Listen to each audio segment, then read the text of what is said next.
Hey, hey, hey, it's Rebecca, and you are listening to Resilient by Design. Today's episode is very useful. I believe I could have found so much benefit in learning firsthand what programs and automations I could implement in my business early on.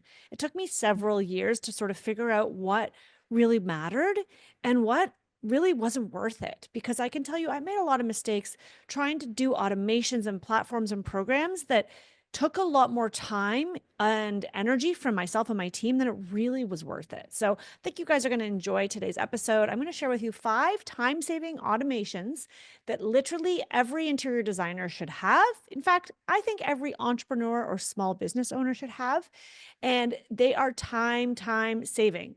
So what I mean is this is meant to save you time, make you more efficient, not drain you. All right. So here we go. All right. I'm Rebecca Hay, and I've built a successful interior design business by trial and error, podcasts, online courses, and so many freaking books. Over the last decade, I've grown from an insecure student to having false starts to careers, and now I'm finally in the place where I want to be.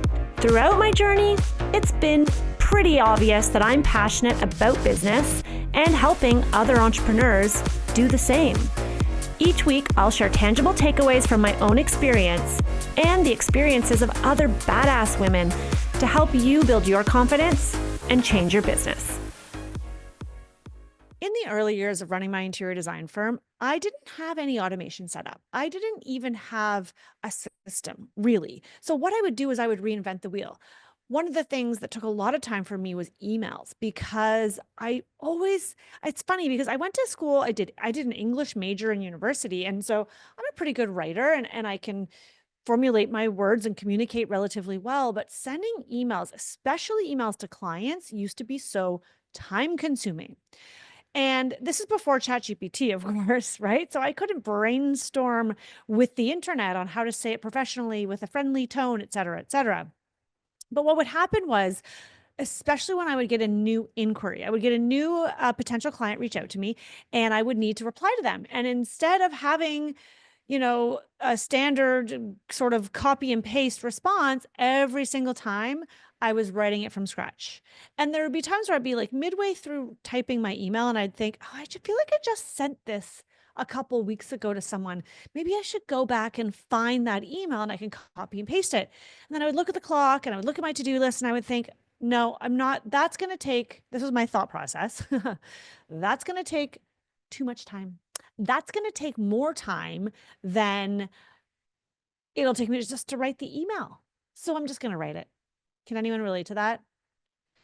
We go through this a lot as a business owner, especially in the early years, where we want to maybe offload a task to a new hire, to an assistant, but then we really consider it and we're like, okay, first I got to explain what the task is. Then I'm going to have to show her where to find everything. And you know what?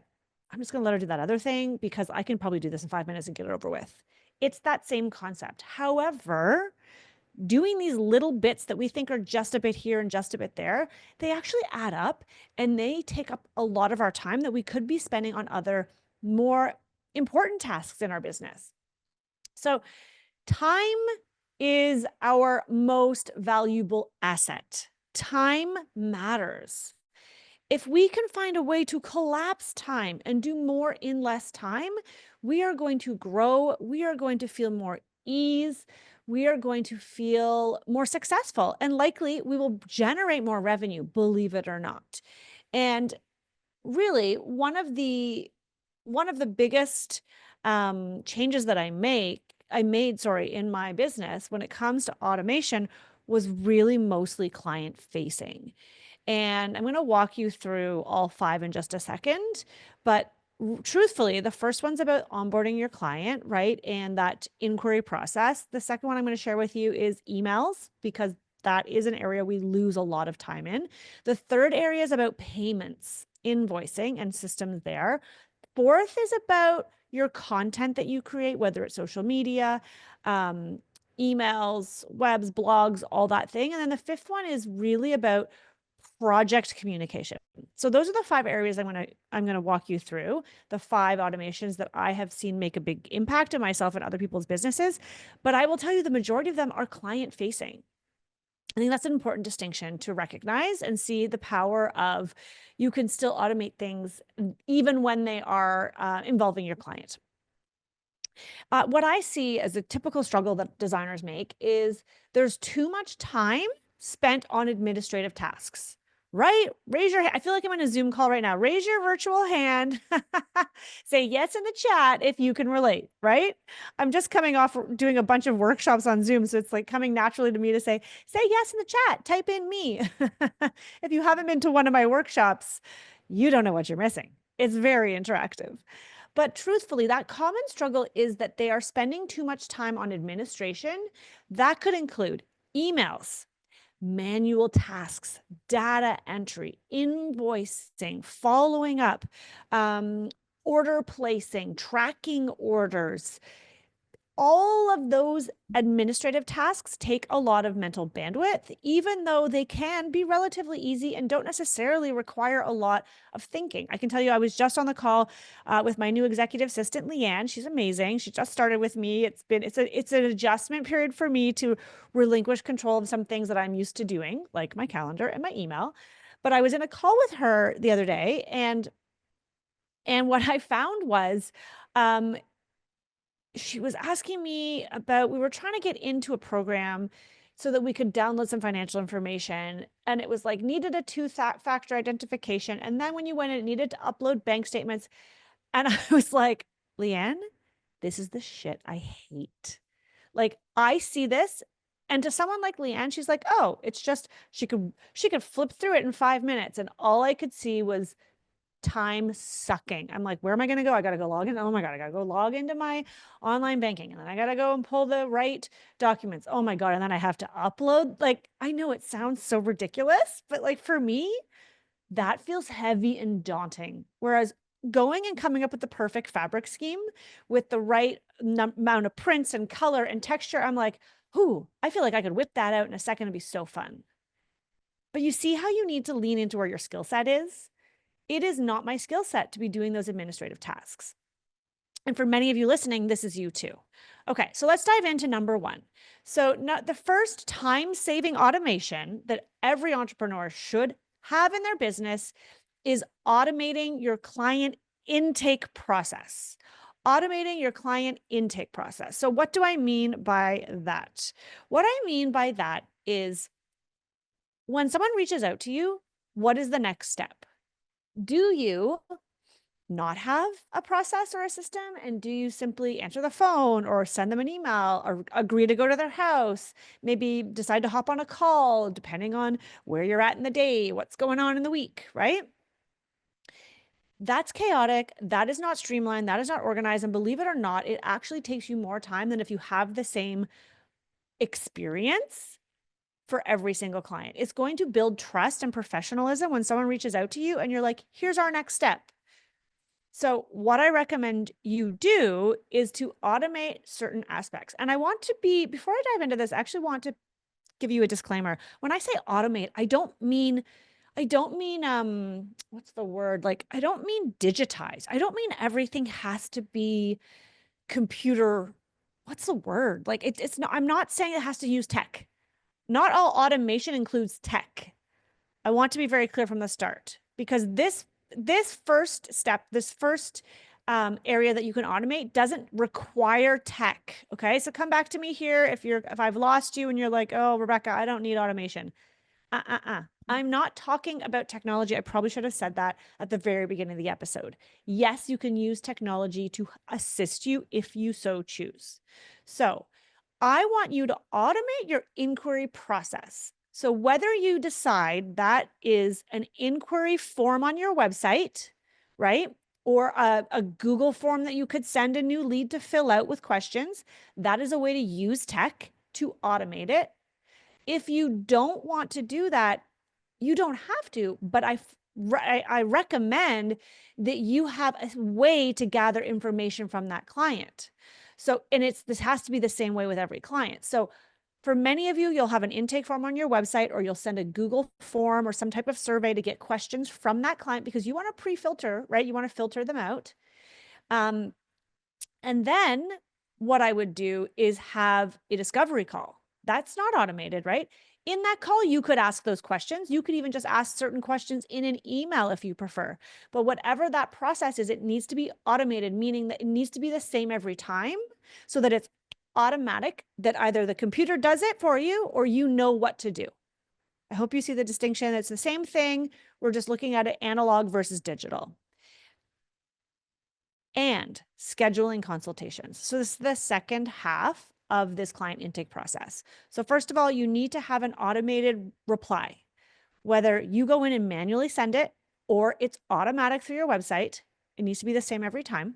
If someone calls you on the phone and they haven't come through the regular system, do you send them maybe to that system, send them the link to fill it out, or send them the questions, or ask them the questions on the phone, and then set up a discovery call. I recommend that when you're going to schedule, whether it's a discovery call or a consultation, you have a repeatable system. So that could be using Calendly or Acuity, right? One of those calendar systems.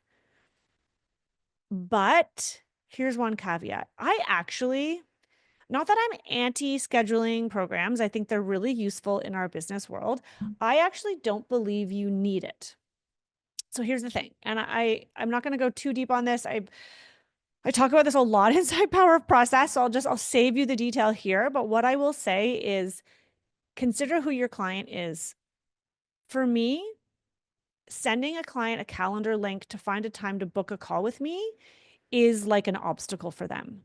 We're putting the onus on them. It's like playing tennis, boink, and now the ball's in your court.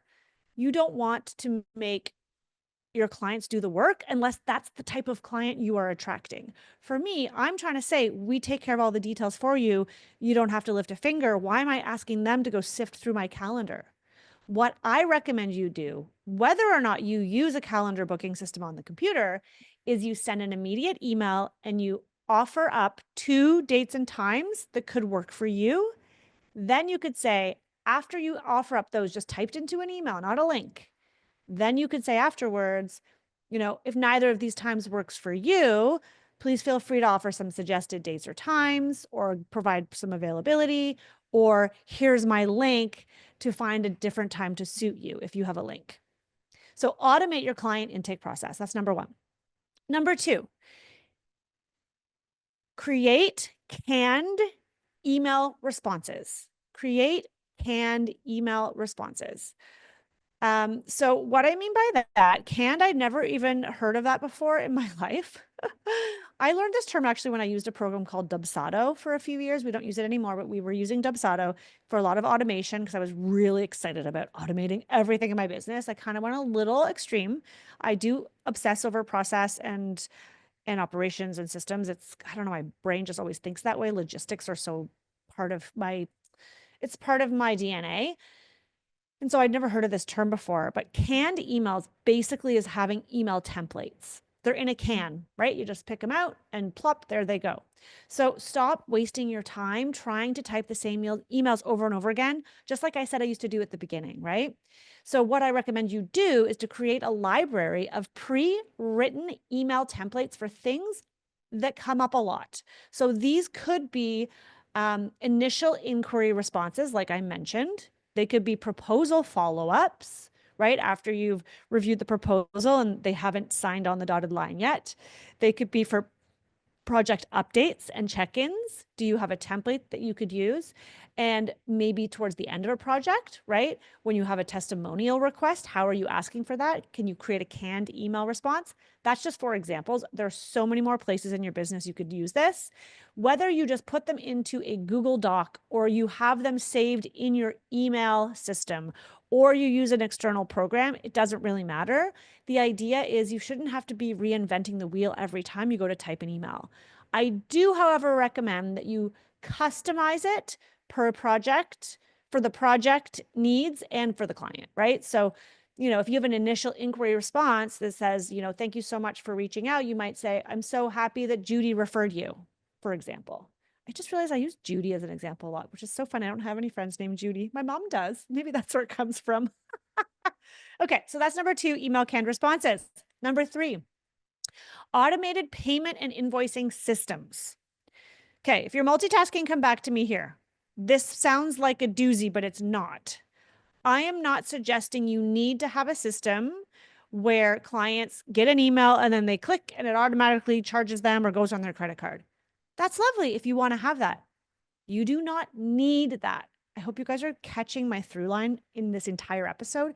It's not about integrating the latest tech. It can be if you want, but you don't need that to have really strong automation in your business. The reality is chasing invoices is a waste of time. Now, if you're following my pricing structure that I teach inside Pricing with Confidence and my billing system, then this won't be happening to you, hopefully. You won't be chasing clients for invoices. But that said, there are still times where, they were supposed to pay it and they didn't pay it, or you're waiting on something to place an order. And so that is just like, don't spend your time doing that. So can you create canned emails that are replies for people as it pertains to invoicing, right? But then can you also set up reminders to invoice? So this could be something it could be in a system, or it could be something as simple as in my Google Calendar, I'm going to set a reminder or a calendar event for next Tuesday that if the client hasn't paid us by then, that's my reminder to send a follow-up. Do you see where I'm going with this? It's about creating a system and a structure so that you don't have to be always pulling from your mental bandwidth. It's better than a to-do list, because to-do lists are not the answer.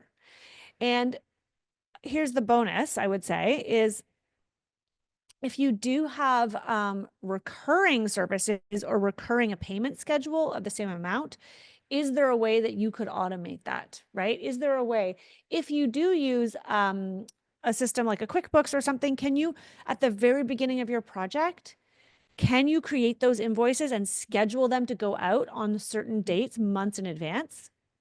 We used to do that with Dubsado, and then it wouldn't actually send it. It would send us a reminder, just because things kind of change, right? And we'd see the reminder, we'd be like, oh yeah, no, we're not quite ready to actually invoice that balance. I'm going to push it out a few weeks.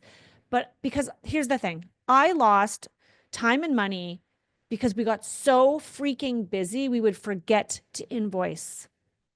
Not like forever, but it would be like, oh my gosh, like I can't tell you how many times this happened. We've got a reveal day coming up. Here we are, streamline systems, following our process, 7 steps, boom, boom, boom. But we were forgetting to get the money because we're so focused on serving and being in the next step. And where do we go? And okay, so when are we scheduling the deliveries for? Okay, I think reveal day is going to be on Thursday, the 17th. Awesome. Okay, who do we need? Going through the list of people. Do we have Mittman coming? What about the photographer? Is that booked? What do we need for accessories? Okay, where are we at? Oh, shoot, that's delayed. Like all the things we're managing. And then we would forget that we hadn't collected the balance from the client. And then we'd be days before the reveal thinking, oh my God, they still owe us like tens of thousands of dollars for all these products we're going to deliver to them. So we'd send the invoice to the client. And of course, like we weren't getting prompt payment. And at that point, I'm not going to delay the reveal. I've worked so hard to coordinate all the deliveries. Automate your payment and invoicing system, even if it's something as simple as setting a reminder in your email calendar to send an invoice or to follow up. Okay, tip number 4 has to do with the content and marketing. So content and marketing, not everybody here is hot and heavy on Instagram, and that's totally cool. Some of you are, but you know that it's really important to show up consistency, right? To show up consistently. And if you're not showing up consistently, then you're not going to stay top of mind. Whether that's an email that you want to send to everyone in a newsletter every month, that's what I recommend to designers. I think that's really powerful. Or is it on your Instagram, a couple posts a week? Maybe it's every day. So I highly recommend that you batch creating that content so that you're not scrambling and working on it the night before. Now, listen, what is it? The path is paved with good intentions. I still sometimes find myself in that scramble last minute, especially since I've taken over my own social media this year. It's a bit of a learning curve for me. And so this tip 4 is for me too. is pre-schedule time in your calendar to work on it, and then schedule it to go out. Don't post it in real time if it's Instagram. If you're going to send the email, can you use an email platform like a MailChimp or an ActiveCampaign or ConvertKit or something like that to automatically send the email so that you can get it, set it, forget it, and it goes out. Now, this one does involve a little bit of tech, this tip, I could say. Or you can schedule it yourself if it's Instagram in the Instagram app. I don't love that system because you can't haven't figured out how to see ahead what's coming out and what's not, and then I forget what's scheduled. But if you're more organized than that, that would be amazing. And then what can you do to help you batch that content? Do you use ChatGPT, right? To help you like assist you with captions, hashtags. So you can create templates that you save in a Google Doc somewhere so you can just pull them every time. I think you can automate a lot of that to take that weight off of you. Even if it's just you coming up with the ideas and maybe filming yourself, could you then automate, send it to somebody else to put it together? And then tip number 5 is client communication and project updates. So it's we call them in our business, we call them what do we call them? Oh shoot. I was either project, I don't have it in front of me, project progress or project or progress report. I can't remember. Okay. You want to avoid endless back and forth emails with your clients. You want to be ahead of it. You want to let them know, here's what's coming ahead. Here's where we're at. And so there's different ways to do this. One way that some designers do, and I tried this, but it was not as successful as I'd hoped it would be, is they set up a client portal, right? So client portal would be maybe there's like a tab on your website where your clients can go click on, they can sign in, they can see their documents, they can have access to calendars, scheduling, things like that. I tried that with Dubsado for a few years, but I can tell you again, back to what I said at the very beginning of this episode, I realized I didn't fully understand my client. My ICA, my ideal client avatar, is not someone who's going to take the time, back to the booking of the calendar, who's going to take the time to find the link, log in, and look for the thing themselves. My client is just either waiting for you to send it to them, or they're just going to go direct to the source and be like, hey, can you send me that thing? Or hey, when's this happening? So we removed the client portal because nobody was using it. And it was a lot of time on my end to update because I had to upload the latest CAD. I had to upload the updated revisions. I had to upload whatever count, like whatever. It was so much work that it wasn't worth it. We weren't getting a return on our time investment. So it could work for you if your client is that type of client who is going to really wants to be on top of it and kind of manage it and needs transparency and all of that. You need to know your client. Regardless of that, you still can automate those progress updates with pre-scheduled email check-ins. I'm not saying that they are when I say pre-scheduled, what I mean is regularly scheduled. I don't mean that you're writing it in January to go out in June. Like that's ridiculous. Like that would be so silly because there'd be no information in it because you won't know where you're going to be in June. But commit to a cadence, commit to a regular schedule that you are going to update your clients on the project progress. And I can tell you, we do this regardless of what's going on. So there could be a couple of weeks where there's nobody on site. We're just placing orders. There's really nothing to say. We still send a progress update to let the clients know that we haven't forgotten about them. You know, I'm working currently with a graphic designer on a rebrand for the whole coaching business online. Guys, it's such a big time. I don't know, it's a big project. It takes a lot of time. It's like a lot. I feel like I'm like deciding who I'm going to marry in this new branding. So guys, when it comes out, please be gentle and kind with me because I'm nervous about this whole like committing to colors and fonts. It's so silly. But what I can tell you is there's like a 4 or 5 week period of time where I know that she's working on things, but she doesn't need my input or my feedback. And as time passes, I start to wonder like, oh my gosh, like, has she forgotten about me? Like, I'm assuming she's working, but there's this uneasy feeling. I want an update. I want to check in, be like, hey, Rebecca, Maybe it's not every week in a project of that scope. It's a smaller scope than an entire design project. Maybe it's just a couple updates to say, and now I'll be fair, we've just started this process, so maybe she has these updates built in. But it's just an example that feels fresh for me. I'd love to know, here we're working on this and then we're moving forward on that. Like, I don't know, whatever it might be. And then those progress updates can be your opportunity to ask a question, and you can get ahead of objections and questions that the clients will have. Woo! All right. So just to recap, the 5 automations that I recommend that you have as non-negotiables to save you time in your business are automating the client intake process, creating canned email responses, automating your payment and invoicing systems, content batching for social media, blogs, newsletters, and marketing.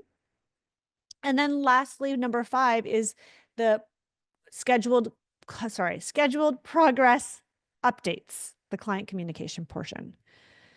Now, this might sound overwhelming to some of you. You don't have to do it all at once. I didn't go bang one week and involve all of these strategies in my business. Start with just one. Pick one automation to start. I can tell you, if I was you and I didn't have anything set up, I would start with email. I would start with canned email. Start to look at, and you don't have to spend time creating it. Just the next time you reply to a client about who's inquired about your services, copy that reply, paste it to a document, or save that as a templated email. And then the next time, use it, tweak it a little bit until you start to make it better. With anything when it comes to process, I always suggest to my students, don't take half a year off to set it up. Just work on it as you're working through a project. You're going to have the best outcome because it's so fresh and you're in it. Like, you're really in it. So you're thinking about what you would say. It's very different than if on a Saturday you sit down and you think about, what would I write to a client? I hope that resonates. And then, truthfully, you will have more time. You'll have more time to do the creative work, the sales, whatever it is that you really, really love. And I'm super curious to hear from you guys. Which automation are you going to try first? Which of these are you already doing? Send me a DM on Instagram. Please let me know. And I'm going to ask and invite you to subscribe if you don't already to this podcast and share it with a friend. If you found this episode useful and was helpful to you, who do you know that could also use a little bit of help in this area? Feel free to pass it along to them. And I would always, always love a review, a podcast review. Leave a little hello if you're enjoying this podcast. And if you like this episode, thank you so much for listening. I'll see you soon.